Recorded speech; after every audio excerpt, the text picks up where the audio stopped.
Mr. Hawke, you know John well. John has asked to become a member of the church. So he met with the deacons, and the deacons approved his membership in the church. He met with the pastor and lived to tell about it a couple of times. And he's gone to the YouTube channel and watched all of the sermons, right, from the New Us that we laid out early on, and listened to the church covenant and signed your agreement to the church covenant.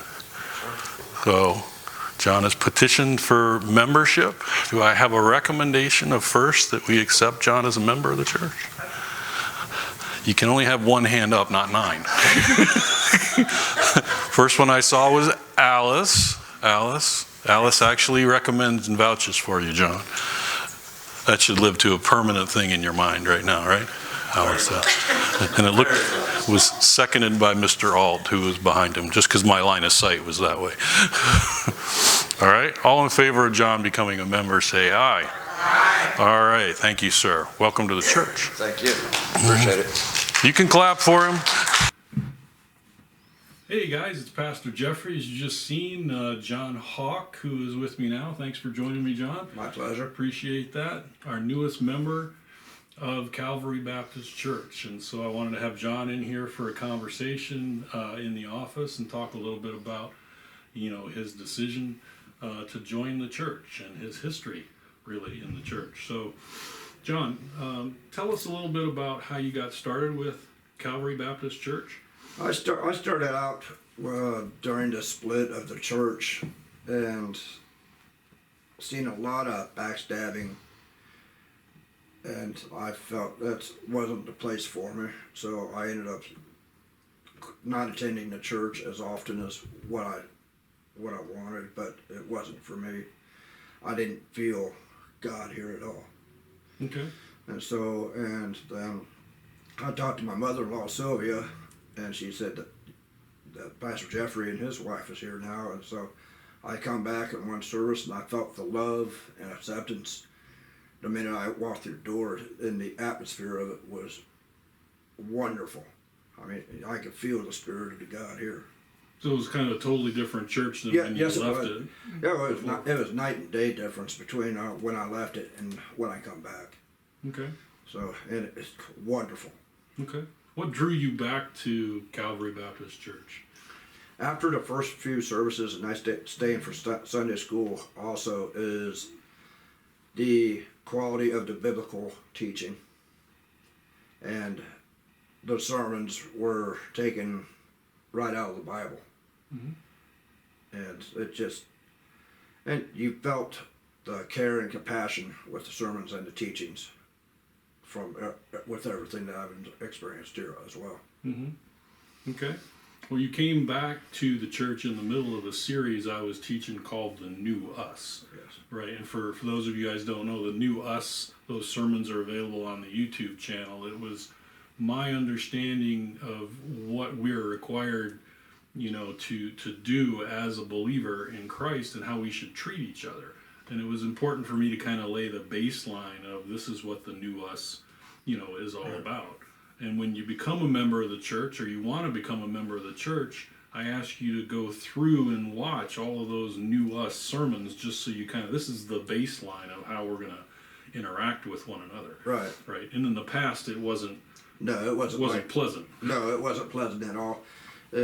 Coming back to the church was a very exhilarating feeling where you can feel the love and acceptance from not just you and Kat, but from the other members as well. Mm-hmm. And every time I've come in, and there's always a smile on people's faces, glad that you're here, and genuinely happy to see you. Mm-hmm. Mm-hmm. And you don't get that every day. And unfortunately, where the church was at one point, you didn't get that at all. Right. It was very sad. Right. So many of the people in the church know you from your past experience. You were actually in the church before I was, so you got some information that I don't really necessarily have. But we just went through a study of spiritual gifts. And so I'm kind of curious to know what spiritual gifts you have and you bring to the church that the church would need to know about.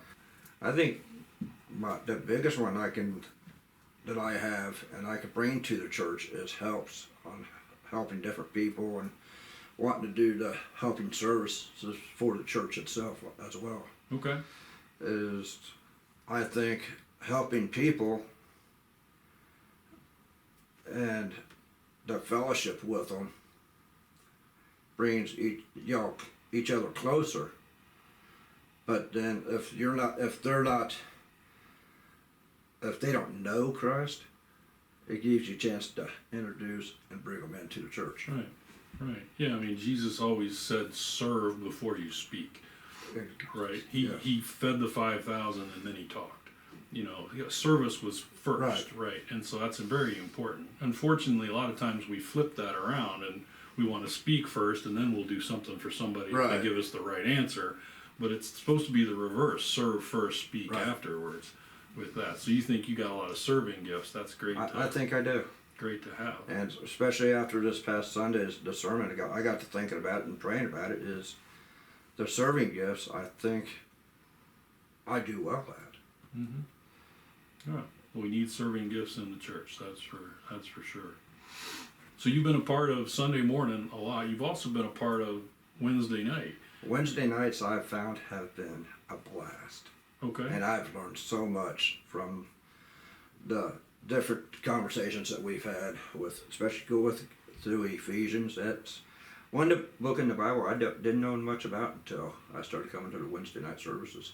Mm-hmm.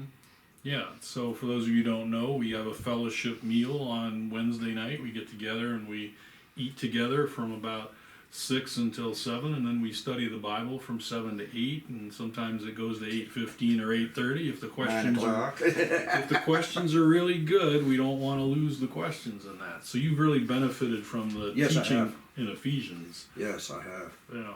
And I look forward to every Wednesday. Right. I truly do. I get so much out of it.